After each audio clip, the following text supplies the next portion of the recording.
So right now, I do look like what I've been through, which is why the camera is going to be off today.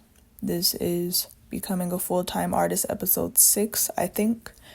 So right now, I want to talk about what it's like to feel like you've been figuring things out for a long time and you still haven't figured it out. I will say that I believe I'm very close, but there's still something off about my journey that I'm trying to address. I think there's something very fragile about that figuring it out stage, especially if you've been actively creating for a long time, like for years now, and that's very scary and unsettling. It's a very unsettling feeling to tap into because being an artist, especially in environments that hinder your growth, is very painful. Being an artist is one of the bravest career paths you can take because everyone around you literally thinks you're crazy.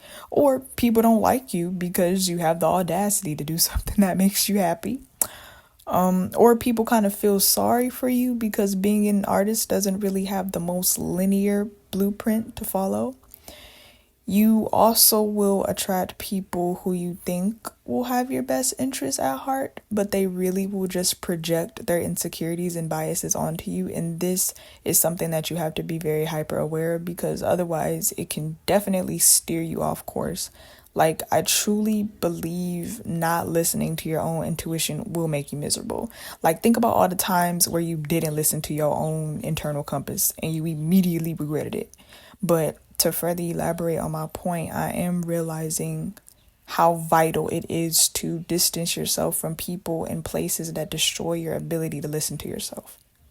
A lot of times people will think that they have something to offer you when they really don't. People will see your potential and want to insert their 2 cents, but oftentimes the 2 cents is coming from people who aren't where they want to be. And it becomes this weird relationship of, do I trust this person? Are we on a creative journey together? And then you learn the hard way that they are not. I cannot stand being around people who are impatient to my creative process. Like, yes, I do believe in setting a deadline and mapping out the vision and knowing what you want, but sometimes the direction you think you're supposed to go in doesn't work out. And you're like, okay, I need to reevaluate my goals, my path, all that good stuff. And people will get angry with you because you're not. And people will get angry with you because you're not benefiting them from your own journey. And it's kind of crazy how people will literally try to latch onto you for their own interior motives and then be disturbed by the fact that you're not listening to your own intuition. Or how dare you not take my advice? Like, bro, what? Right now, I'm learning how to be careful with who I share my next move, project, ideas with, because even if people don't intend to do it, they can literally sabotage it. And as artists, it's important for us to know how to recognize who is really meant to be a part of the gang. You almost kind of gotta vet who should be a part of your journey because people will also try to use you as a shortcut to get them closer to where they may want to be, but not really do the work for it like how you did the work for it. I am also learning that people will be in secret competition with you, and you can find that out just by letting people talk because people will often expose themselves. And these are most likely insecure people who don't understand that the best competition you can be in is with yourself. I am constantly trying to outperform the older versions of myself because if I'm comparing myself to another human being living their own life experience, I'm going to lose parts of my true self. And one of the scariest things about not being an artist is not having your own identity and just being a copy and paste version of someone else. At least that's one of my fears as an artist. Now, I do believe in inspiration. Like, somebody inspires you to implement something that's cool about them, but not necessarily take it all, but just this particular thing is really resonating with me. So I'm going to implement that into what I like to do but like make it my own. Like inspiration is supposed to teach you what you like. What is your style? What are your values? Inspiration is supposed to teach you how to make something your own. Comparison kind of teaches you that your story holds no weight. And I'm not perfect, of course. We all compare ourselves to some extent, but like letting it overpower you to the point where it creates this tension and animosity between you and other people is just damn, like who wants to function like that?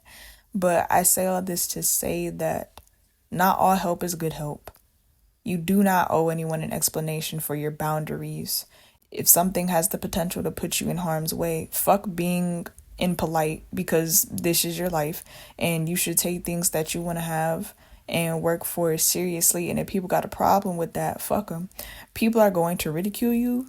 They are going to try and convince you that your decisions are wrong, and they may unintentionally sabotage you, because not everyone has the self-awareness to prosper outside of complacency.